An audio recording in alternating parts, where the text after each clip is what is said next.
దేవుళ్లను అవమానించిన యూట్యూబర్ రావణ్ను గొడ్డలి పార్టీ వెనకేసుకొస్తోందని ముఖ్యమంత్రి చంద్రబాబు ధ్వజమెత్తారు. అలాంటి వ్యక్తులు హేరాం అనడం ఆశ్చర్యంగా ఉందన్న చంద్రబాబు ఇలాంటి వింతలు జరుగుతాయని పోతులూరి వీరబ్రహ్మేంద్ర స్వామి కాలజ్ఞానంలో ఎప్పుడో రాశారని జగన్పై వ్యంగ్యాస్త్రాలు సంధించారు.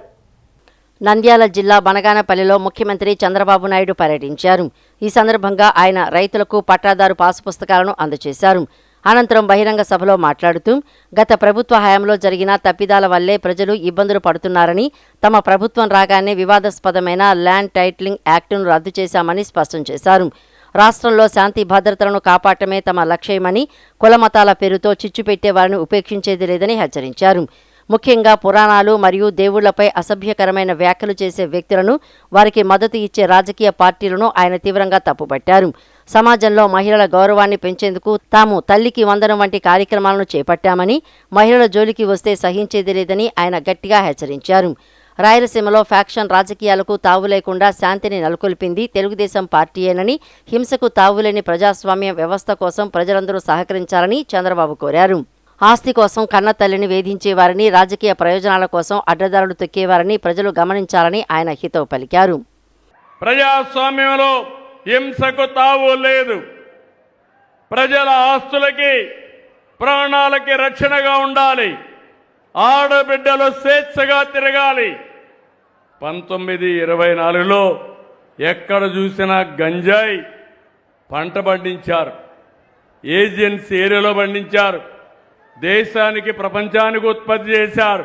డ్రగ్స్ వచ్చాయి. ఎక్కడ చూసినా చెడిపోయే పరిస్థితికి వచ్చారు. నేను ఎన్నోసార్లు చెప్పాను, గంజాయి తీసుకున్న వ్యక్తికి, తల్లికి, భార్యకు తేడా తెలియదు. తల్లిదండ్రులంటే వాళ్ళు లెక్క పెట్టుకోరు. అలాంటప్పుడు ఇలాంటి వ్యక్తులు వాళ్ళని ప్రోత్సహించి ఇప్పుడు కూడా రౌడీల్ని, గంజాయి బ్యాచ్ని, డ్రగ్స్ సేవించే వ్యక్తుల్ని, బ్లేడ్ బ్యాచ్ల్ని వైఎస్ఆర్ కాంగ్రెస్ పార్టీ ప్రోత్సహించే పరిస్థితి వచ్చింది. ఇక్కడుండే మీరు గుర్తుపెట్టుకోవాలి, 2 ఏళ్లలో ఎక్కడా లా అండ్ ఆర్డర్ ప్రాబ్లం లేదు. అదే వీళ్ళు అధికారంలో ఉంటే శ్రీరాముడి తల తొలగించారు. అంతర్వేదిలో రథాన్ని దగ్ధం చేశారు. దుర్గమ్మ గుడిలో వెండి సింహాల్ని మాయం చేశారు. ఒక్కదానిపైన కూడా చర్య లేదు. ఇలాంటి ఘోరాలు చాలా జరిగాయి. అలాంటి ఘోరాలు జరిగితే ఈరోజు మనం అన్ని కూడా ప్రక్షాళన చేశాం. ఇప్పుడు సోషల్ మీడియాలో కొంతమంది పెట్టుకున్నారు. నిన్నెవరో నేను చూశాను, ఎప్పుడు నాకు ఇలాంటి వాళ్ళతో ఎప్పుడు చూడలేదు. నేను ఒకటే చెప్తున్నా, ఎక్కడైనా సరే, మారుమూల ప్రాంతంలోనైనా సరే, రౌడీ అనేవాడుంటే మా ఆడబిడ్డల జోలుకొస్తే అదే చివరి రోజుగా ఉండాలి. అలాంటిది ఒక రాజకీయ పార్టీ, ఒక వ్యక్తి, రావణ్ అనే వ్యక్తి పురాణాలను దూషించాడు. రాముణ్ణి, సీత పైన నీచంగా మాట్లాడాడు. తీవ్రవాదాన్ని, పాకిస్తాన్ సమర్థించాడు. అలాంటి వాళ్ళకు అండగా ఆర్థిక సహాయం ఈ గొడ్డలి పార్టీ చేసే పరిస్థితి వచ్చింది. ఎంత బరిదిగింపని అడుగుతున్నా, ఇది న్యాయమని అడుగుతున్నాను. మీకు ఇవన్నీ నేను చెప్పాలి. మీలో కూడా చైతన్యం రావాలి. మీ ఆలోచన విధానంలో మార్పు రావాలి. మీరు ఒక్కసారి గుర్తుపెట్టుకోవాలి, మన పక్కనే నంద్యాల పక్కన పులివెందల 2019 గుర్తుపెట్టుకోవాలి. నేనే ముఖ్యమంత్రిని. నేను ముఖ్యమంత్రిగా ఉంటే బాబాయిని గొడ్డలతో లేపేసి గుండెపోటుగా చిత్రీకరించి 2వ రోజున ఆ కత్తి నా చేతిలో పెట్టి నారాసుర రక్త చరిత్రని రాజకీయ డ్రామా ఆడి ఓట్లు సంపాదించుకున్నారు. అవునా కాదా? రాష్ట్రంలో రైతులకు నమ్మకం భరోసా కల్పించాలనే లక్ష్యంతో కూటమి ప్రభుత్వం గత 2 ఏళ్లుగా ధాన్యం కొనుగోలు ప్రక్రియలో విప్లవాత్మక సంస్కరణలు అమలు చేస్తోందని మంత్రి నాదెండ్ల మనోహర్ స్పష్టం చేశారు. గత ప్రభుత్వ హయాంలో 42 లక్షల మెట్రిక్ టన్నుల ధాన్యం కొనుగోలు చేయగా కూటమి ప్రభుత్వం రెండో ఏడాదిలోనే 74 లక్షల మెట్రిక్ టన్నుల ధాన్యం సేకరించిందని మంత్రి వెల్లడించారు. ఎల్ నినో ప్రభావంతో వరి ఉత్పత్తి తగ్గే అవకాశం ఉన్న నేపథ్యంలో రైతులను ముందుగానే అప్రమత్తం చేసి అవసరమైన చర్యలు చేపడతామని మంత్రి నాదెండ్ల మనోహర్ స్పష్టం చేశారు. రాష్ట్రంలో రైతులకు నమ్మకం భరోసా కల్పించాలనే లక్ష్యంతో కూటమి ప్రభుత్వం గత 2 ఏళ్లుగా ధాన్యం కొనుగోలు ప్రక్రియలో విప్లవాత్మక సంస్కరణలు అమలు చేస్తోందని ఆహార, పౌర సరఫరాలు, వినియోగదారుల వ్యవహారాల శాఖ మంత్రి నాదెండ్ల మనోహర్ తెలిపారు.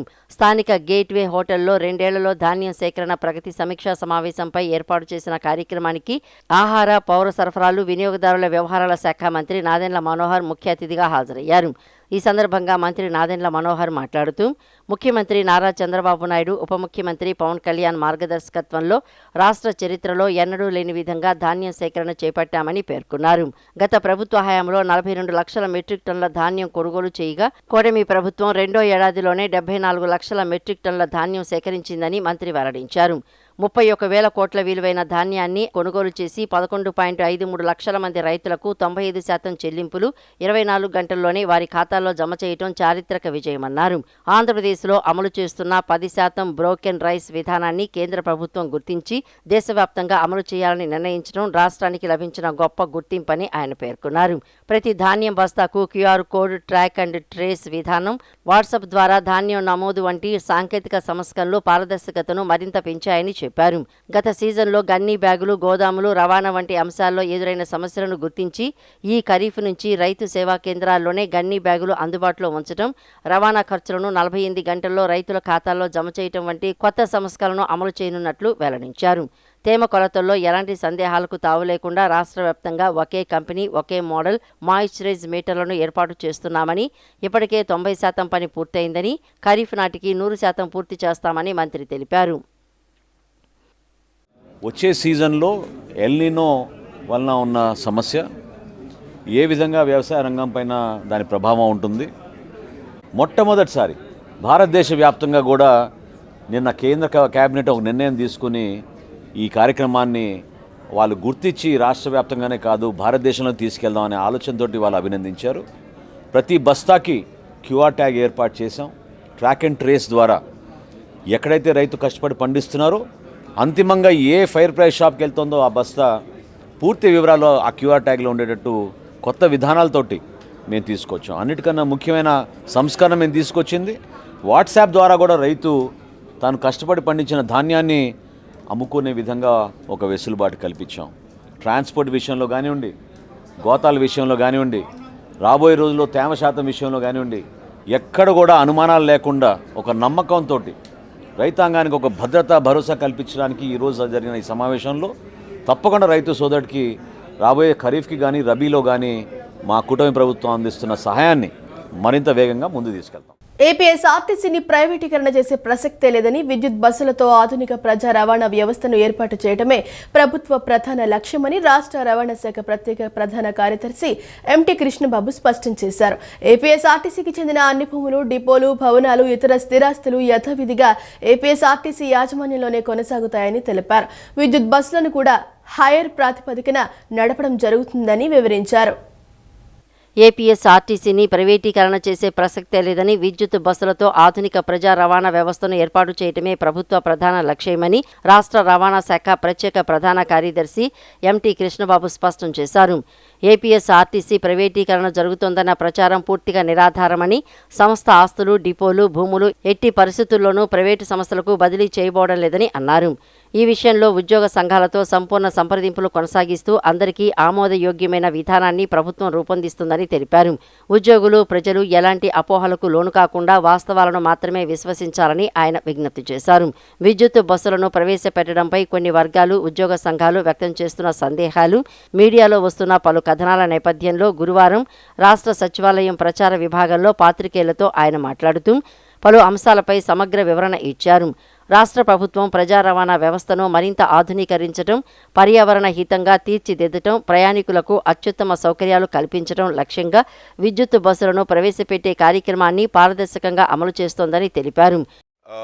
ఇది ఆర్టీసీ ఒక వ్యవస్థని ఏదో ప్రైవేటైజ్ చేస్తున్నారు, తర్వాత డిపోలు అలాగే ఆర్టీసీ యొక్క ఆస్తుల్ని ప్రైవేటు సంస్థలకి ఇస్తున్నారు అనేది ఒక అపోహ ఒకటి నడుస్తోంది.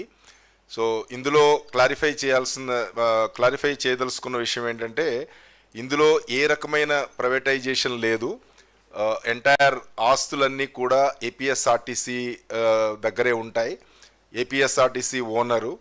మనం ఏదైతే ఇప్పుడు డీజిల్ బస్సెస్ హైర్కి తీసుకుంటున్నామో ఆల్మోస్ట్ 26% ఫ్లీట్ ఇప్పుడు మనం ఆర్టీసీలో డీజిల్ బస్సెస్ మనం హైర్ తీసుకుని నడుపుతున్నాము.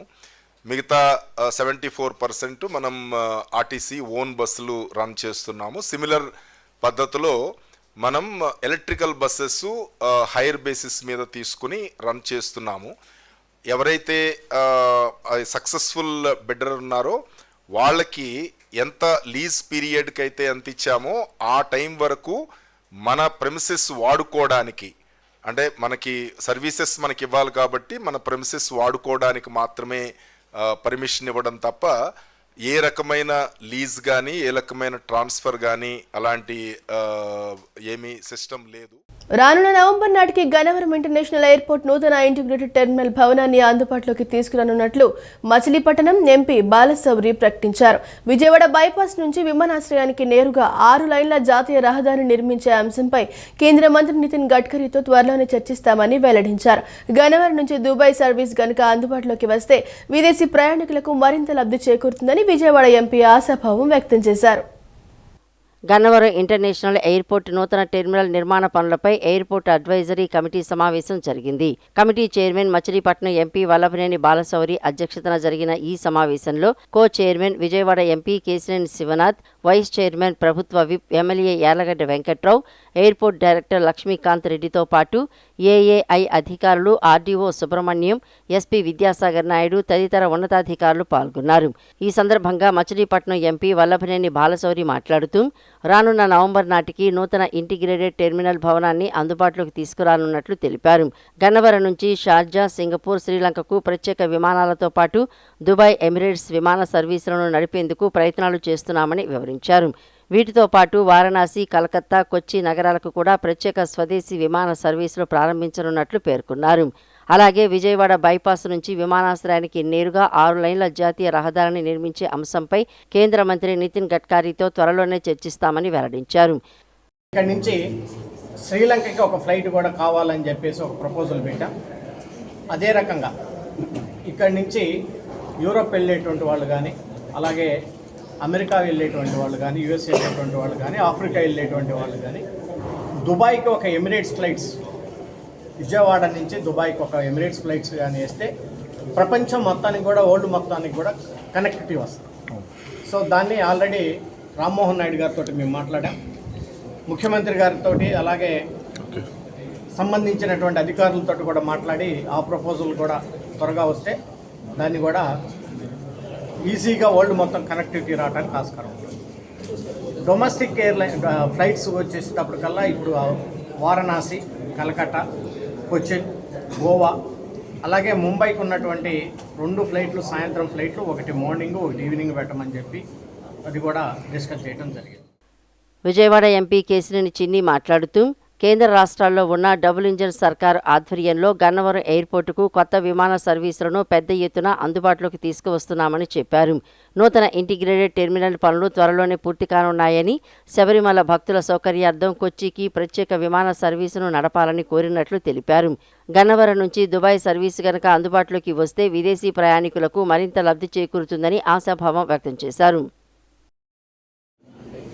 అతి త్వరలో కొత్త ఎయిర్పోర్ట్ టెర్మినల్కి మనకు వెళ్ళే సమయంలో మెయిన్గా డొమెస్టిక్ కనెక్టివిటీ ఇక్కడి నుంచి కొచ్చిన్, ఎందుకంటే శబరిమల యాత్ర కూడా స్టార్ట్ అవబోతుంది. ఎంతోమంది భక్తులు ఆంధ్రప్రదేశ్ నుంచి శబరిమలకి వెళ్తారు. వాళ్ళ భక్తులందరూ ఉండే విధంగా ఎయిర్పోర్ట్ అథారిటీ ఎయిర్పోర్ట్ కొచ్చిన్కి ఫ్లైట్ ఉండే విధంగా, అన్నిటికన్నా ముఖ్యంగా విజయవాడ నుంచి సూరత్, అహ్మదాబాద్కి బాంబే కనెక్టివిటీగా ఫ్లైట్ ఉండే విధంగా ఏర్పాటు చేయమని కోరడం జరిగింది. రేపు ఆగస్టు 13 నుంచి వారణాసి, కలకటాకి ఫ్లైట్ స్టార్ట్ అవుతుంది ఇండిగో వారి ద్వారా. అట్లాగే మిగతా డొమెస్టిక్ డెస్టినేషన్తో పాటు ఒక దుబాయ్ కనెక్షన్ కనుక రాగలిగితే బాగుంటుందని మా అందరి ఆశయం. అన్నిటికన్నా ముఖ్యంగా బాంబే అండ్ ఢిల్లీ ఫ్లైట్లు ఇంటర్నేషనల్ కనెక్టివిటీకి అరైవల్ డిపార్చర్ ప్యాసింజర్కి సర్వే ఉండే విధంగా సమయాలు కరెక్ట్ చేయమని అడుగుతుంది. అన్నింటినీ కూడా కేంద్ర మంత్రి రామ్మోహన్ నాయుడు గారి దృష్టికి కూడా తీసుకువెళ్ళి గన్నవరం ఎమ్మెల్యే యాలగడ్డ వెంకట్రావు మాట్లాడుతూ ఈ సమావేశంలో ఎయిర్పోర్టు నిర్వాసితుల సమస్యల పరిష్కారంపై ప్రధానంగా చర్చించామని తెలిపారు. విమానాశ్రయానికి విజయవాడ బైపాస్ నుంచి హెచ్సిఎల్ మీదుగా 4 లైన్ల రహదారిని అనుసంధానం చేయడానికి 37 కోట్లతో డిపిఆర్ సిద్ధం చేసి పంపినట్లు వెల్లడించారు. ఇంకా మైక్రో కెనాల్కి సంబంధించిన కానీ కవులు కానీ ఇంకా 2 వెంచర్లకు సంబంధించినకి ఇంకా స్టిల్ పెండింగ్ ఉండటం వల్ల వాళ్ళ ఆఫీస్ చుట్టూ తిరిగే పరిస్థితి. వాటిని ఎయిర్పోర్ట్ అడ్వైజరీ కమిటీ దృష్టికి చైర్మన్ మా ఎంపీ గారి దృష్టికి తీసుకొద్దామని ఉద్దేశం. అలాగే ప్రస్తుతం ప్రభుత్వం ప్రతిపాదించిన రోడ్డు అయితే వెస్టర్న్ బైపాస్ కనెక్ట్ చేయడానికి డబ్బులుగా పెద్ద తేడా లేదు, కానీ నేను రీసెర్చ్ చేసి ఆఫీసర్లకు పిలిచి మాట్లాడి డిపిఆర్ చేయించా. ఇక్కడ మనం కనుక గన్నవరం ఎయిర్పోర్ట్ నుంచి కిలోమీటర్ 4 దగ్గర నుంచి NH 163 G2 కిలోమీటర్ 1079 వరకు, అలాగే NH 16 వయా నూజివీడు గన్నవరం రోడ్ని హెచ్సిఎల్ రోడ్ మీదుగా మనం తీసుకుంటే డబుల్ లైన్ వేసినా 38 కోర్సే అవుతుంది. 37.7కి డిపిఆర్ రెడీ చేయించా. ముఖ్యమంత్రి గారికి చెప్పా, ఆయనకి ఎంపీ గారికి ఇచ్చి ఆ రోడ్ వేస్తే 15 మినిట్స్ అట్లీస్ట్ ఇప్పుడున్న టెంటేటివ్గా ప్రెసెంట్ అప్రూవ్ చేసిన రోడ్డు చాలా ఎక్కువ టైం పడుతుంది. టైం మ్యాటర్లో ఇలా తిరిగి వెళ్ళాల్సిన అవసరం. దాన్ని వాయిడ్ చేసి అదే డబ్బులతో ఈ రోడ్ వేస్తే 15 to 20 మినిట్స్ ట్రావెల్ టైం తగ్గుద్ది. ఇంటర్నేషనల్ డెలిగేట్స్ కానీ సీఎంస్ కానీ ఎవరికైనా. రాష్ట్రంలో వైద్య విద్య ప్రమాణాలను పెంచేందుకు ప్రభుత్వ వైద్య కళాశాలలో ప్రొఫెసర్ల పదవీ విరమణ వయస్సు పెంపును పరిశీలిస్తున్నామని 5 ప్రభుత్వ కాలేజీలు టాప్ 100 ర్యాంకుల్లో నిలిచేలా చర్యలు తీసుకోవాలని మంత్రి సత్యకుమార్ యాదవ్ అధికారులను ఆదేశించారు. నిబంధనలు పాటించని ప్రైవేట్ కళాశాలలపై కఠినంగా వ్యవహరించాలని, విద్యార్థులు హాజరు పటిష్టంగా పర్యవేక్షించేందుకు ఆన్లైన్ విధానాన్ని వెంటనే అమల్లోకి తీసుకురావాలని స్పష్టం చేశారు. అలాగే బడ్జెట్ నిధులు మరియు కేంద్ర సాయం వినియోగంలో జాప్యాన్ని నివారిస్తూ ప్రస్తుత ఆర్థిక సంవత్సరం 2వ త్రైమాసికం ముగిసే నాటికి వ్యయాన్ని కనీసం 50% పెంచాలని గడువు విధించారు. వైద్య విద్య ప్రమాణాలను అంతర్జాతీయ స్థాయికి తీసుకువెళ్లడం, కళాశాలల్లో మౌలిక వసతులను మెరుగుపరచడం మరియు బడ్జెట్ నిబంధనల వినియోగాన్ని వేగవంతం చేయడం లక్ష్యంగా రాష్ట్ర వైద్య ఆరోగ్య శాఖ మంత్రి సత్యకుమార్ యాదవ్ ఉన్నతాధికారులతో సుదీర్ఘ సమీక్ష నిర్వహించారు. ఈ సందర్భంగా మంత్రి మాట్లాడుతూ ప్రభుత్వ వైద్య కళాశాలలో ప్రొఫెసర్ల కొరత విద్యార్థుల చదువుపై ప్రభావం చూపుతోందని, ఈ సమస్యను పరిష్కరించేందుకు వారి పదవీ విరమణ వయస్సును పెంచే అంశాన్ని ప్రభుత్వం తీవ్రంగా పరిశీలిస్తోందని స్పష్టం చేశారు. దీనిపై సమగ్ర నివేదికను రూపొందించాలని డిఎంఈని ఆదేశించారు. ముఖ్యంగా సూపర్ స్పెషాలిటీ విభాగాల్లో భారీగా ఉన్న ఖాళీలను భర్తీ చేయడం ద్వారా పీజీ సీట్లను కోల్పోకుండా జాగ్రత్త పడాలని సూచించారు.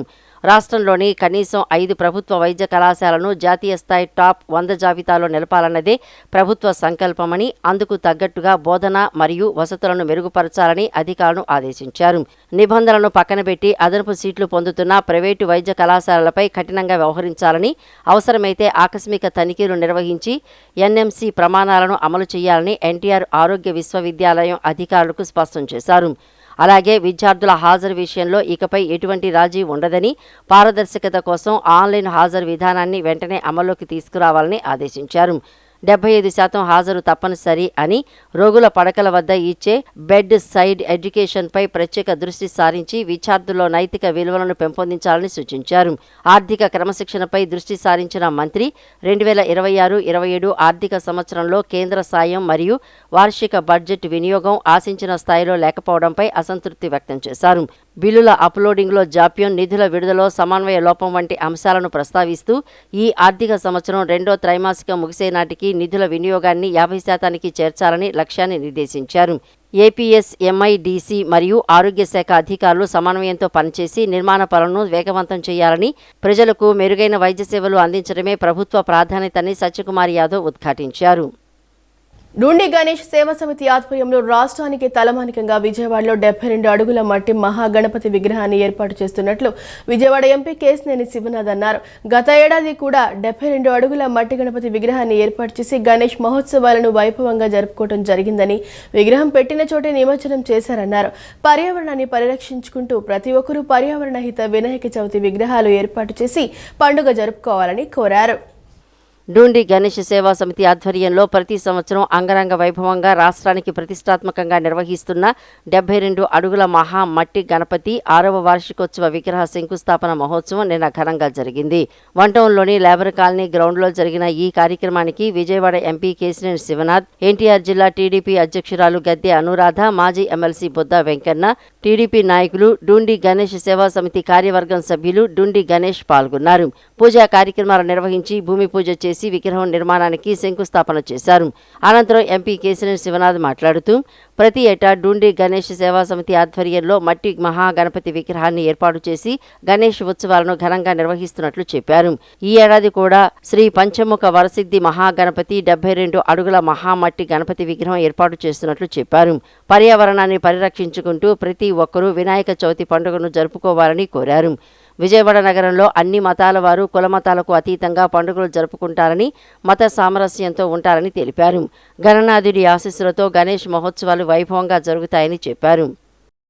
గణేష్ని పూజించుకుని రేపు రాబోయే వినాయక చవితి సందర్భంగా ఎకో ఫ్రెండ్లీ గణేష్ని స్థాపించుకుంటాం.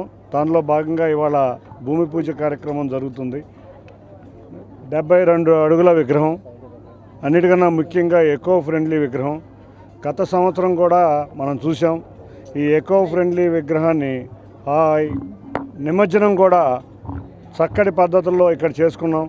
ఆ రోజు గౌరవ ముఖ్యమంత్రి నారా చంద్రబాబు నాయుడు గారు కూడా విగ్రహాన్ని సందర్శించారు. వారు ఆ రోజు అందరికీ ఒకటే పిలిపించారు, ఎకో ఫ్రెండ్లీ వినాయకుడిని ఆంధ్రప్రదేశ్ రాష్ట్రం అంతా కూడా పెట్టుకుందాం.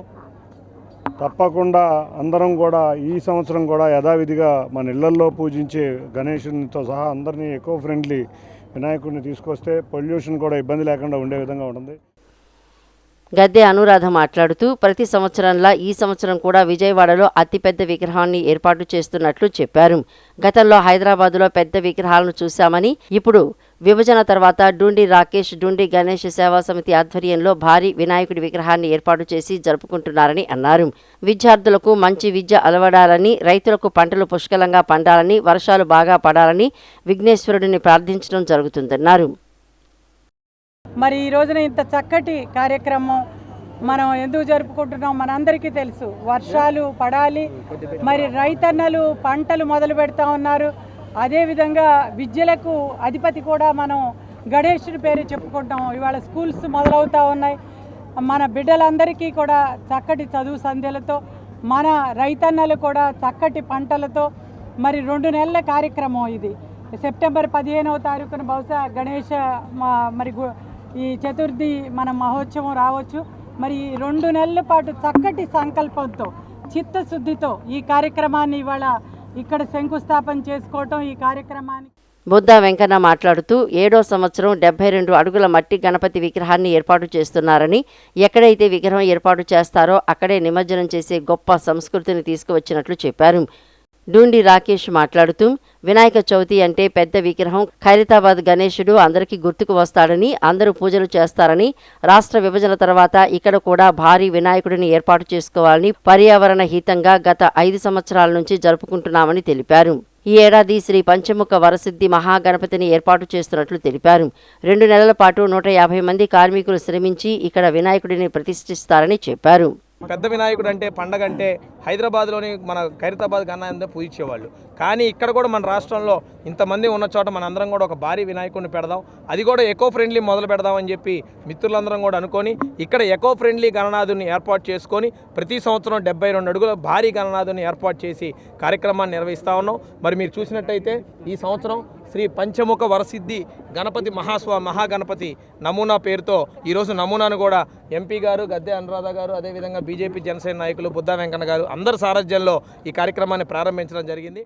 ప్రజల విద్య, వైద్యం, ఆరోగ్యం, ఆర్థిక అభివృద్ధిపై కూటమి ప్రభుత్వం ప్రత్యేక శ్రద్ధ పెట్టిందని రాష్ట్ర సాంఘిక సంక్షేమ శాఖ విభిన్న ప్రతిభావంతులు, వయోవృద్ధులు మరియు ట్రాన్స్జెండర్ సంక్షేమ శాఖల మంత్రి డాక్టర్ డోలా శ్రీ బాల వీరాంజనేయ స్వామి అన్నారు. P4తో రాష్ట్రంలో నిరుద్యోగం, పేదరికం నిర్మూలనకు ముఖ్యమంత్రి చంద్రబాబు నాయుడు కృషి చేస్తున్నారని చెప్పారు. వికసిత్ భారత్, వికసిత్ ఆంధ్రప్రదేశ్ ప్రభుత్వ లక్ష్యమని మంత్రి డోలా శ్రీ బాల వీరాంజనేయ స్వామి అన్నారు. ప్రజల విద్య, వైద్యం, ఆరోగ్యం, ఆర్థిక అభివృద్ధిపై కూటమి ప్రభుత్వం ప్రత్యేక శ్రద్ధ పెట్టిందని రాష్ట్ర సాంఘిక సంక్షేమ శాఖ, విభిన్న ప్రతిభావంతులు, వయోవృద్ధులు మరియు ట్రాన్స్జెండర్స్ సంక్షేమ శాఖల మంత్రి డాక్టర్ డోలా శ్రీ బాలవీరాంజనేయ స్వామి అన్నారు.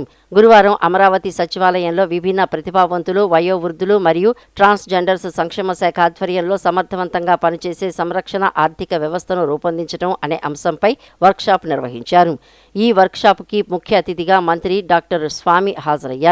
ఈ వర్క్షాపులో పేదరిక నిర్మూలన, ఆకలిలేని స్థితి, మంచి ఆరోగ్యం మరియు శ్రేయస్సు, నాణ్యమైన విద్య, లింగ సమానత్వం, తగిన పని మరియు ఆర్థిక వృద్ధి, అసమానతను తగ్గించడం, సుస్థిర నగరాలు మరియు సమాజాలు, శాంతి, న్యాయం మరియు బలమైన సంస్థలు, లక్ష్యాల సాధన కోసం భాగస్వామ్యం అనే అంశంపై చర్చించారు. ఈ సందర్భంగా మంత్రి డాక్టర్ డోలా శ్రీ బాలవీరాంజనేయ స్వామి మాట్లాడుతూ ప్రజల విద్య, వైద్యం, ఆరోగ్యం, ఆర్థిక అభివృద్ధిపై కూటమి ప్రభుత్వం ప్రత్యేక శ్రద్ధ పెట్టింది. P4తో రాష్ట్రంలో నిరుద్యోగం, పేదరికం నిర్మూలనకు ముఖ్యమంత్రి చంద్రబాబు నాయుడు కృషి చేస్తున్నారు. VGB రామ్జీ నుంచి యువతకు నైపుణ్య శిక్షణ వంటి వాటితో అందరికీ ఉపాధి, ఉద్యోగ అవకాశాలు కల్పించేందుకు ప్రభుత్వం కృషి చేస్తోంది. స్వర్ణ వార్డు, స్వర్ణ గ్రామ కార్యాలయాల ద్వారా కౌశల్య కార్యక్రమంతో గ్రామాల్లోని నిరుద్యోగ యువతను గుర్తించి నైపుణ్య శిక్షణ ఇచ్చిన అనంతరం వారికి వర్క్ ఫ్రం హోం ద్వారా ఉపాధి అవకాశాలు కల్పిస్తున్నాం. రాష్ట్రం అన్ని రంగాల్లో వృద్ధి సాధించాలి. వృద్ధులకు సైబర్ క్రైమ్స్, మోసాల పట్ల అవగాహన కల్పించాలి. వికసిత్ భారత్, వికసిత్ ఆంధ్రప్రదేశ్ ప్రభుత్వ లక్ష్యమని మంత్రి డోలా శ్రీ బాలవీరాంజనేయ స్వామి అన్నారు. ఈ వర్క్షాప్లో విభిన్న ప్రతిభావంతులు, వయోవృద్ధులు మరియు ట్రాన్స్జెండర్స్ సంక్షేమ శాఖ కార్యదర్శి IAS ఏ సూర్యకుమారి తదితరులు పాల్గొన్నారు. వైసీపీ ఒక ముగిసిపోయిన అధ్యాయమని ఆ పార్టీ నేతలు జగన్మోహన్ రెడ్డి మెప్పు కోసం నిత్యం అబద్ధాలు చెప్తూ ప్రజలను మభ్యపెట్టాలని చూస్తున్నారని టీడీపీ జాతీయ ఉపాధ్యక్షురాలు పీతల సుజాత విమర్శించారు. భావ ప్రకటన స్వేచ్ఛ పేరిట సోషల్ మీడియాలో కూటమి ప్రభుత్వంపై, నాయకులపై వ్యక్తిత్వ హననానికి పాల్పడితే చట్టపరంగా కఠిన చర్యలు ఉంటాయని స్పష్టం చేశారు. సమాజంలో అశాంతి సృష్టించాలని చూస్తే ఉప వంటి చట్టాలను ఉపయోగించడానికి ప్రభుత్వం వెనకాడదని హెచ్చరించారు. వైసీపీ ఒక ముగిసిపోయిన అధ్యాయమని ఆ పార్టీ నేతలు జగన్మోహన్ రెడ్డి మెప్పు కోసం నిత్యం అబద్ధాలు చెప్తూ ప్రజలను మభ్యపెట్టాలని చూస్తున్నారని టీడీపీ జాతీయ ఉపాధ్యక్షురాలు పీతల సుజాత విమర్శించారు. జగన్ తన సొంత తల్లి, చెల్లిని కూడా గౌరవించలేకపోయారని, అలాంటి వ్యక్తి ప్రజా సంక్షేమం గురించి మాట్లాడడం విడ్డూరంగా ఉందని అన్నారు. దేశ భద్రతకు సంబంధించిన ఉపా చట్టాన్ని కొడాలి నాని ఉప్మా, ఇడ్లీలతో పోల్చడం ఆయన దిగజారుడు తనానికి నిదర్శనమని, రేపు అదే చట్టాలు వారి మెడకు గుదిబండలుగా మారతాయని హెచ్చరించారు. గత ఎన్నికల్లో 11 సీట్లకే పరిమితమైన వైసీపీకి బుద్ధి రాలేదని, కులాలు, మతాల మధ్య విద్వేషాలు రేపడమే ఆ పార్టీ పనిగా పెట్టుకుందని ధ్వజమెత్తారు. గత 5 ఏళ్ల వైసీపీ పాలనలో రాష్ట్రం తీవ్ర నిర్లక్ష్యానికి గురైందని, దళితులు, మహిళలపై అనేక అరాచకాలు జరిగాయని పీతల సుజాత గుర్తు చేశారు. కోడి కత్తి డ్రామా ఆడి దళిత యువకుడు శ్రీను జీవితాన్ని నాశనం చేశారని, దళిత డ్రైవర్ సుబ్రహ్మణ్యాన్ని చంపిన అనంతబాబును జగన్ కాపాడారని ఆరోపించారు. రమ్య హత్య, తాడేపల్లిలో బాలికలపై దారుణం, వరప్రసాద్ శిరోముండనం వంటి ఘటనలే వైసీపీ అరాచకాలకు నిదర్శనమని పేర్కొన్నారు. ఎంతమంది రావణులని తెచ్చినా కూడా వైసీపీ దుకాణం తెరవటం అనేది పగటి కలే. ఈ రోజున మీ కుట్రలను, కుతంత్రాలను రాష్ట్ర ప్రజలెవ్వరూ కూడా నమ్మే పరిస్థితుల్లో లేరు అనేది వైసీపీ నాయకులు గుర్తుంచుకోవాలి. మన దేశానికి, దేశ ప్రజలకి రక్షణ కల్పించే అద్భుతమైనటువంటి ఒక గట్టి చట్టాలు మన దేశంలోనూ రాష్ట్రంలో ఉన్నాయి. సో అట్లాంటి చట్టాలలో ఒకటి ఈ ఉపా అనే చట్టం. అంటే unlawful activities prevention act 1967. So ఈ ఉపా అనే చట్టం చాలా గట్టిది. ఈ చట్టాన్ని వాళ్ళకి పలకటం రాక వాళ్ళు ఎంత వ్యంగ్యంగా, ఎలా మాట్లాడుతున్నారండి. నిన్న చూశాను నేను ఉదయం. ఈ కొడాలి నాని అనే అతను ఈ ఉపా చట్టాన్ని ఏదో ఉప్మా, ఇడ్లీతో పోలుస్తున్నాడు. ఎందుకంటే వీళ్ళకి చిప్పకూడు ఇవన్నీ కూడా అలవాటు అయిపోయినాయి. ఏం పెడతారో, ఏం తినిపిస్తారో అనేది వీళ్ళకి బాగా వాళ్ళ నాయకుడి దగ్గర నుంచి అలవాటు అయిపోయింది. కాబట్టి వాళ్ళకి ఈ చట్టాలన్నీ కూడా అంత ఉప్మా, ఇడ్లీలా కనిపిస్తున్నట్టున్నాయి. ఎంత చులకనగా మాట్లాడుతున్నాం. మన భారతదేశం యొక్క రక్షణ కాపాడే, ఒక సమగ్రతను కాపాడే గట్టి చట్టాలు అంత చులకనగా మాట్లాడతారా? ఈ రోజున రాష్ట్రాన్ని ఇంత అభివృద్ధి పదంలోకి అందరూ కూడా కలిసి ముందుకు తీసుకెళ్తుంటే మీరు చేస్తున్న పని ఏంటి జగన్మోహన్ రెడ్డి గారు?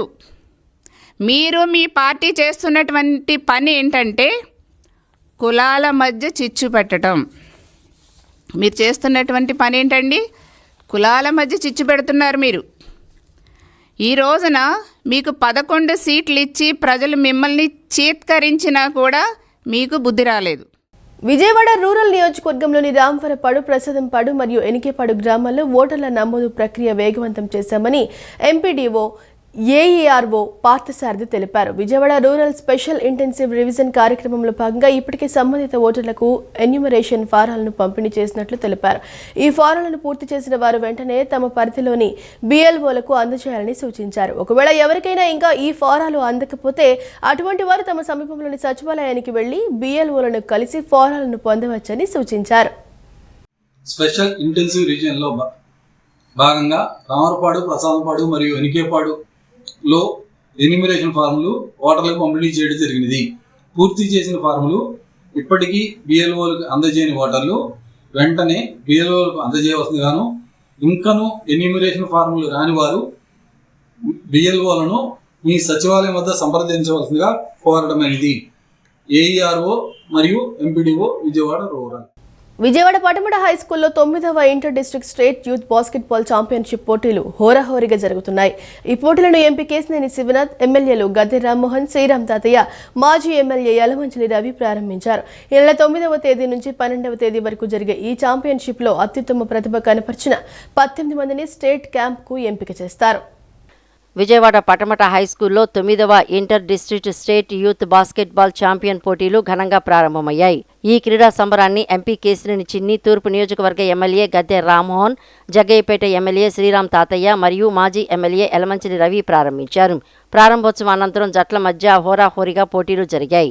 ఈ పోటీల గురించి ఉమ్మడి కృష్ణా జిల్లా basketball association president Subhash Chandrabose మాట్లాడుతూ 16 ఏళ్లలోపు బాలబాలికల విభాగంలో జరుగుతున్న ఈ 9వ ఆంధ్రప్రదేశ్ ఇంటర్ డిస్ట్రిక్ట్ ఛాంపియన్షిప్లో రాష్ట్రంలోని 13 జిల్లాల నుంచి మొత్తం 26 బాలుర బాలికల జట్లు పాల్గొంటున్నాయని తెలిపారు. క్రీడాకారుల కోసం జిల్లా పరిషత్ పాఠశాల, ఇండోర్ స్టేడియం మరియు స్థానిక హోటల్స్లో వసతి ఏర్పాటు చేశామని పేర్కొన్నారు.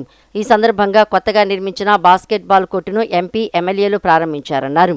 ఎంపీ కేశినేని చిన్ని, యలమంచిలి రవిల సహకారంతో శాఫ్ ఫండ్స్తో ఈ కోర్టును సిద్ధం చేశామని తెలిపారు. ఈ నెల 9వ తేదీ నుంచి 12వ తేదీ వరకు జరిగే ఈ ఛాంపియన్షిప్లో అత్యుత్తమ ప్రతిభ కనపరిచిన 18 మందిని స్టేట్ క్యాంపస్కు ఎంపిక చేస్తారు. వారి నుంచి తుది జట్టుగా 12 మందిని ఎంపిక చేసి మహారాష్ట్రలో నిర్వహించే 41వ సబ్ జూనియర్ నేషనల్ ఛాంపియన్షిప్కు పంపుతామని చెప్పారు. ఫైనల్స్ కార్యక్రమానికి శాప్ ఎండీని, జడ్పీ సీఈఓను అతిథులుగా ఆహ్వానించినట్లు చెప్పారు. ఈ ఛాంపియన్షిప్ నుంచి ప్రస్తుతానికి 13 జిల్లాల నుంచి, అంటే పాత 13 జిల్లాల నుంచి బాయ్స్, గర్ల్స్ అన్ని టీంలు కూడా 26 టీంలు వచ్చినాయి. వీళ్ళకి అకామిడేషన్ కొంతేమో మన జిల్లా పరిషత్ బాయ్స్ హై స్కూల్లో ఇచ్చాము, కొంతమందికి ఇండోర్ స్టేడియంలో ఇచ్చాము, కొంతమందికి హోటల్స్లో ఇచ్చాము. ఇది యాక్చువల్గా ఛాంపియన్షిప్ కమ్ ఈ కోర్టు కొత్తగా వేసిన కోర్టు ఉంది. ఇది శాప్ ఫండ్స్తో మన యలమంచిలి రవి గారి ప్రోద్బలం, ఎంపీ గారి ప్రోద్బలంతో వేసిన కోర్టు ఇది. ఇప్పుడు దీనికి ఎంపీ గారు, ఎమ్మెల్యే గద్దె రామ్మోహన్ గారు వాళ్ళు కూడా వచ్చి ఇనాగ్రేట్ చేసి వెళ్ళారు. ఇది 9వ తారీఖు నుంచి 12వ తారీఖు వరకు ఈ ఛాంపియన్షిప్ జరుగుతుంది. ఈ ఛాంపియన్షిప్లో బాగా ఆడిన పిల్లల్ని 18 మందిని స్టేట్ బాస్కెట్బాల్ క్యాంప్కి తీస్తారు. అందులో నుంచి ఫైనల్ సెలక్షన్ 12 మందిని తీసి ఆ 12 మందిని మహారాష్ట్రలో జరుగు 41st సబ్ జూనియర్ నేషనల్ ఛాంపియన్షిప్కి పార్టిసిపేట్ చేస్తాము. ఈ ఫైనల్స్కి గెస్ట్గా బర్నీ గారిని పిలిచాము, శాప్ ఎండీ గారు, జడ్పీ సిఓ గారు. కృష్ణా జిల్లా పెనుమలూరు నియోజకవర్గం కంకిపాడు మండలంలో సర్ ప్రోగ్రాంలో భాగంగా సుమారు 55,000 ఓటర్ల ఎన్యూమరేషన్ ఫారాలు మండలంలోని 20 గ్రామాల ఓటర్లకు అందజేయడం జరిగిందని తహసీల్దార్ భవన్ నారాయణ తెలిపారు. అయితే వీరిలో 49,000 మంది ఓటర్లు ఇప్పటికే తమకు ఇచ్చిన ఫారాలు అందజేశారన్నారు. మిగిలిన 6,000 పైచిలకు ఓటర్లు కూడా తమకు ఇచ్చిన ఫారాలు అందజేయాలని కోరారు. ఈ నెల 14వ తేదీతో గడువు ముగియనుండటంతో ఈలోపు ప్రతి ఒక్క ఓటరు తమకు ఇచ్చిన ఫారాలు అందజేయాలని విజ్ఞప్తి చేశారు. కృష్ణా జిల్లా పెనమలూరు నియోజకవర్గం కంకిపాడు మండలంలో తహసీల్దార్ భవన్ నారాయణ నిన్న విలేకరుల సమావేశం నిర్వహించారు. సమావేశంలో ఆయన మాట్లాడుతూ కంకిపాడు మండలంలో సర్ ప్రోగ్రాంలో భాగంగా సుమారు 55,000 ఓటర్ల ఎన్యూమరేషన్ ఫారాలు మండలంలోని 20 గ్రామాల ఓటర్లకు అందజేయడం జరిగిందని తహసీల్దార్ భవన్ నారాయణ తెలిపారు. అయితే వీరిలో 45,000 మంది ఓటర్లు ఇప్పటికే తమకు ఇచ్చిన ఫారాలు అందజేశారన్నారు. మిగిలిన 6,000 పైచిలుకు ఓటర్లు కూడా తమకు ఇచ్చిన ఫారాలు పూర్తి చేసి బిఎల్ఓలకు అందజేయాలని కోరారు. ఒకవేళ వారికి అప్లికేషన్ ఫిల్ చేయటం రాకపోతే సంబంధిత బిఎల్ఓల వద్ద లేదా తహసీల్దార్ కార్యాలయంలో టోల్ ఫ్రీ నెంబర్ నుంచి సహాయం తీసుకోవాల్సిందిగా కోరారు. ఓటర్లకు ఇచ్చిన ఎన్యూమరేషన్ ఫారాలలో బిఎల్ఓ నెంబరు ఉంటుందని దాన్ని సంప్రదించారన్నారు. తహసీల్దార్ కార్యాలయంలో సంప్రదిస్తే ఫారం నింపి సహాయం చేస్తారన్నారు. ఈ నెల 14వ తేదీతో గడువు ముగియనుండటంతో ఈలోపు ప్రతి ఒక్క ఓటరు తమకు ఇచ్చిన ఫారాలు అందచేయాలని విజ్ఞప్తి చేశారు. 56,039 ఓటర్లు ఉన్న కంకిపాడు మండలంలో ఇప్పటిదాకా మేము 49,615 ఓటర్లని డిస్ప్లే చేయడం జరిగింది. ఇంకా మిగిలిన 6,424 మంది ఓటర్లు డిస్ప్లే చేయాల్సి ఉన్నాయి. ఈనాటికి గ్రామ ప్రజలందరికీ విజ్ఞప్తి చేసేది, విన్నపించుకునేది ఏంటంటే, ఎవరైనా ఎన్యూమరేషన్ ఫామ్స్ తిరిగి ఇవ్వాల్సిన వాళ్ళు ఉంటే త్వరగా అందజేస్తే ఈ నెల 14వ తారీఖుతో ఎన్యూమరేషన్ ఫామ్స్ డిస్ప్లే చేయడం ప్రక్రియ పూర్తవుతుంది. కాబట్టి వాళ్ళకి ఓటుల్ని భద్రపరచడానికి, వాళ్ళ ఓటుని కాపాడగలవుతాం. కాబట్టి గ్రామ ప్రజలందరూ వాళ్ళ ఎన్యూమరేషన్ ఫామ్స్ని త్వరతగతిన మీ దగ్గర ఉన్న సమీప మీ బూత్ లెవెల్ ఆఫీసర్కి అందజేయవలసిందిగా కోరడం అయింది. ఏ ఓటర్కైనా ఎన్యూమరేషన్ ఫామ్ పూర్తి చేయడంలో ఇబ్బంది అయితే ఆ ఎన్యూమరేషన్ ఫామ్ పైన బూత్ లెవెల్ అధికారి యొక్క ఫోన్ నెంబర్ ఉంటుంది. వారికి ఫోన్ చేసినా సరే వారు వచ్చి మీ ఎన్యూమరేషన్ పూర్తి చేస్తారు. మీకేమైనా ఇబ్బంది అయితే మా కార్యాలయంలోని హెల్ప్ డెస్క్కి ఫోన్ చేసినా మేమైనా మీ సహాయపడగలుగుతాం.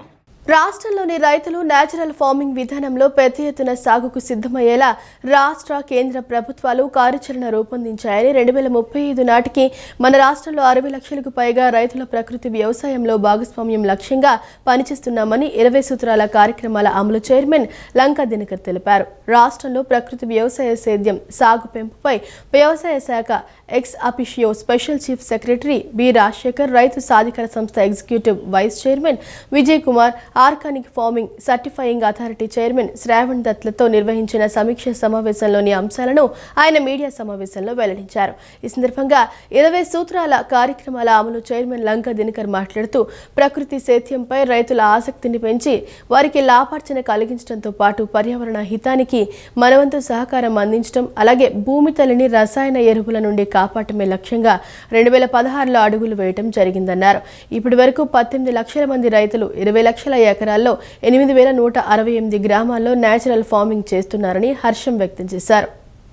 టెట్ విషయంలో సుప్రీంకోర్టు తీర్పు తెలిసి కూడా వైసీపీ కావాలనే బురద జల్లుతుందని ఎమ్మెల్సీ భూమిరెడ్డి రామ్గోపాల్ రెడ్డి ధ్వజమెత్తారు. ఉపాధ్యాయులను కలిసి టెట్ రద్దుపై పోరాడతానని చెప్పిన జగన్ ఎక్స్ వేదికగా తప్పుడు పోస్టులు పెట్టారని మండిపడ్డారు. ఇన్ సర్వీస్ టీచర్లకు 2028 వరకు సమయం ఉన్నందున 2-3 స్పెషల్ టెట్లు నిర్వహించి అందరికీ న్యాయం చేస్తామని, ఉపాధ్యాయులెవరూ జగన్ దుష్ప్రచారాన్ని నమ్మవద్దని రామ్గోపాల్ రెడ్డి విజ్ఞప్తి చేశారు. టెట్ విషయంలో సుప్రీంకోర్టు తీర్పు తెలిసి కూడా వైసీపీ కావాలనే బురద జల్లుతోందని ఎమ్మెల్సీ భూమిరెడ్డి రామ్గోపాల్ రెడ్డి ధ్వజమెత్తారు. టీడీపీ కేంద్ర కార్యాలయంలో నిర్వహించిన విలేకరుల సమావేశంలో రామ్గోపాల్ రెడ్డి మాట్లాడుతూ పులివెందుల శాసనసభ్యుడు వైసీపీ అధ్యక్షుడు జగన్మోహన్ రెడ్డి వ్యవహరిస్తున్న తీరు, ఆయన మానసిక పరిస్థితి రాష్ట్ర ప్రజలను తీవ్ర అయోమయానికి గురిచేస్తున్నాయని మండిపడ్డారు. గతంలో బాబాయి వివేకానందరెడ్డి గొడ్డలిపోటును గుండెపోటుగా మార్చి అబద్ధపు ప్రచారంతో 2019 ఎన్నికల్లో ఏ విధంగా లబ్ధి పొందారో నేటికి అదే అబద్ధాల వరవడిని జగన్ కొనసాగిస్తున్నారని విమర్శించారు. Kia factory, Google, ఆర్సెల్ Mittal, Kadapa steel plant వంటివన్నీ తానే తెచ్చానని చెప్పుకోవడం హాస్యాస్పదమన్నారు. చివరికి తన తాత రాజారెడ్డి పోరాటం వల్లే దేశానికి స్వాతంత్ర్యం వచ్చిందని చెప్పినా ఆశ్చర్యపోనక్కర్లేదని ఎద్దేవా చేశారు. గత 2 రోజులుగా ఉపాధ్యాయ అర్హత పరీక్ష టెట్ అంశంపై జగన్మోహన్ రెడ్డి, ఆయన అనుకూల పత్రికలు ప్రభుత్వంపై తప్పుడు ప్రచారాలు చేస్తున్నాయని రామ్గోపాల్ రెడ్డి ఆగ్రహం వ్యక్తం చేశారు. అసలు టెట్ నిర్వహణ అనేది రాష్ట్ర ప్రభుత్వం నిర్ణయం కాదని, అది సుప్రీంకోర్టు ఇచ్చిన తీర్పు అని స్పష్టం చేశారు. ఆయన పార్టీ నాయకులు, ఆయన పత్రిక ఉపాధ్యాయ అర్హత పరీక్షకు సంబంధించి కూడా ఈ రాష్ట్ర ప్రభుత్వానికి ఏమాత్రం కూడా సంబంధం లేకుండా చంద్రబాబు నాయుడు గారిది ఈ బాధ్యత అని చెప్పి మాట్లాడడం జరుగుతోంది.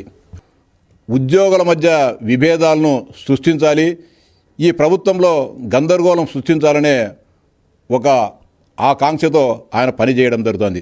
ఉపాధ్యాయ అర్హత పరీక్షకు సంబంధించి మహారాష్ట్ర ప్రభుత్వానికి, అదేవిధంగా అంజుమన్ నిషాతి తాలీం ట్రస్టుకి మధ్య వివాదం రేగడం జరిగింది గత అనేక సంవత్సరాలుగా.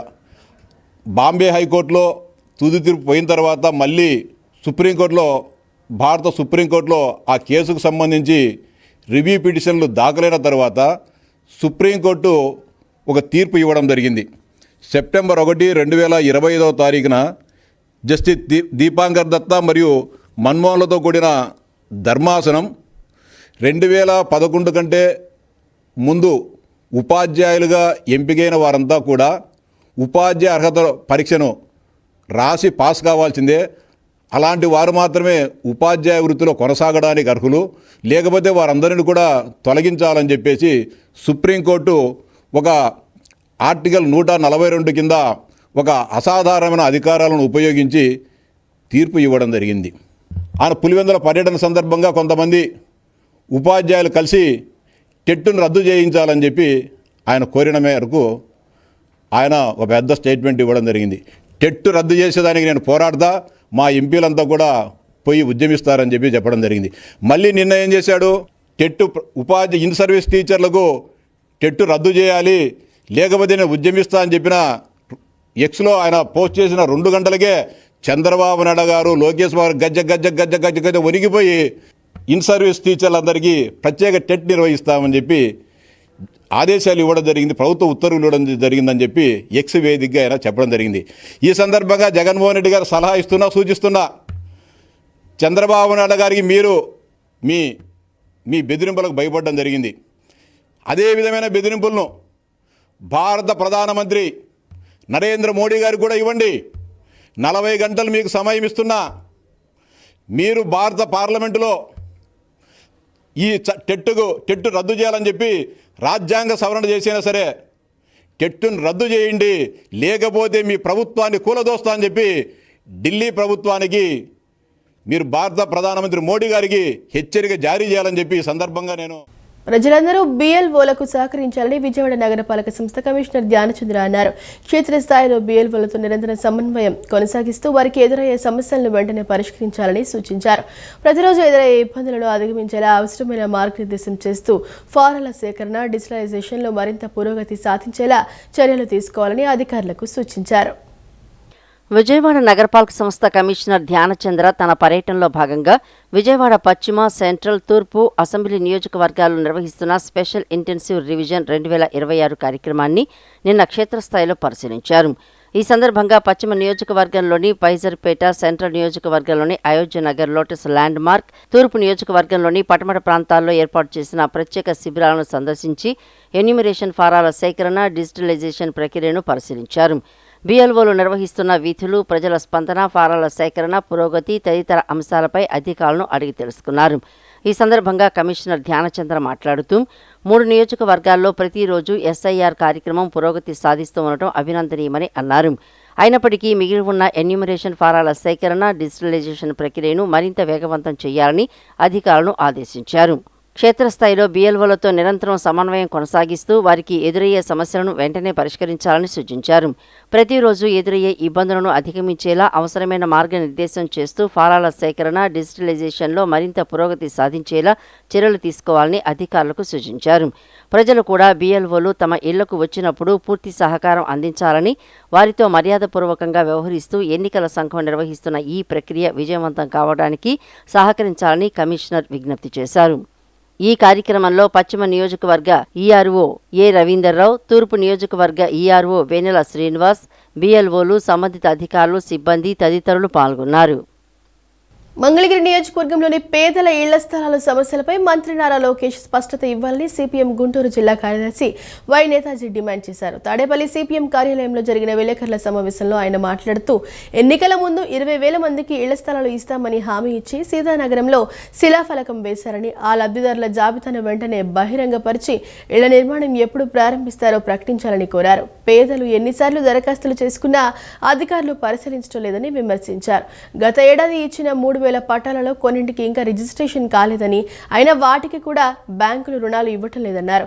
గత పుష్కరాల సమయంలో సీతానగరంలో ఇళ్లు కోల్పోయిన 250 మంది బాధితులకు 10 ఏళ్లైనా ఇప్పటి వరకు ఇళ్ల స్థలాలు ఇవ్వలేదని నేతాజీ మండిపడ్డారు.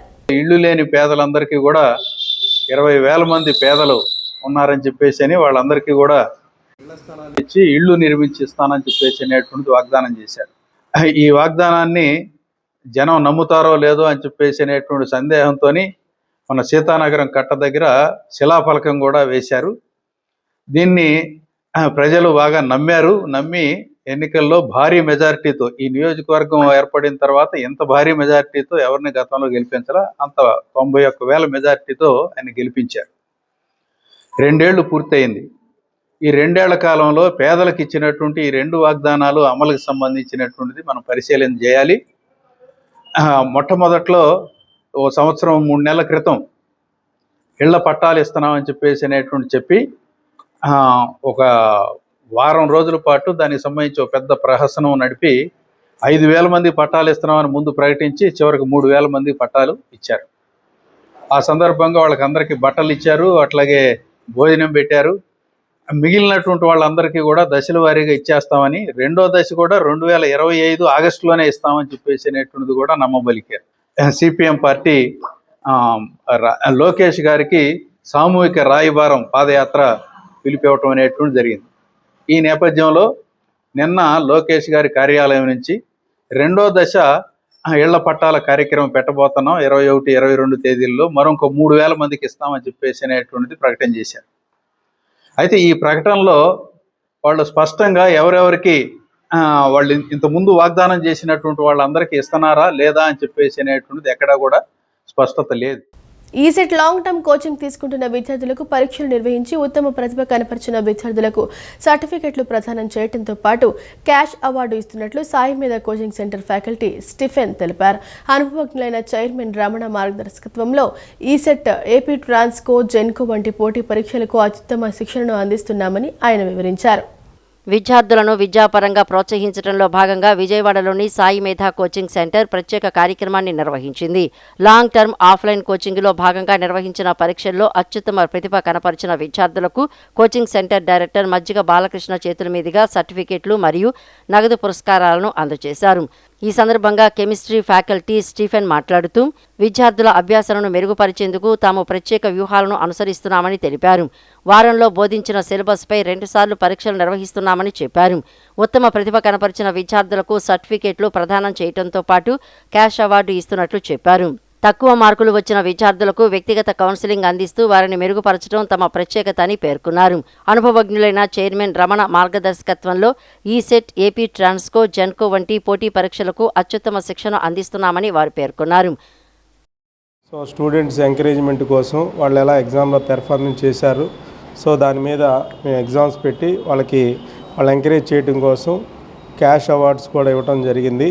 సో దీన్ని బట్టి సాయి మీదాలో మేము ఎప్పటికప్పుడు వాళ్ళని కౌన్సిల్ చేస్తూ వాళ్ళు ఎలా చదువుతున్నారు ఏంటనేది, ఒకవేళ మార్కులు తగ్గితే వాళ్ళు ఎలా ఇంప్రూవ్ చేసుకోవాలి ఏంటనేది మేము చెప్పడం జరుగుతుంది, వాళ్ళని ప్రోత్సహించడం జరుగుతుంది. అదేవిధంగా వారంలో చెప్పిన సిలబస్ మీద 2 times టెస్ట్ పెట్టడం జరుగుతుంది అనమాట. ఈ విధంగా స్టూడెంట్స్ని మేము వాళ్ళని ఎంకరేజ్ చేస్తాం.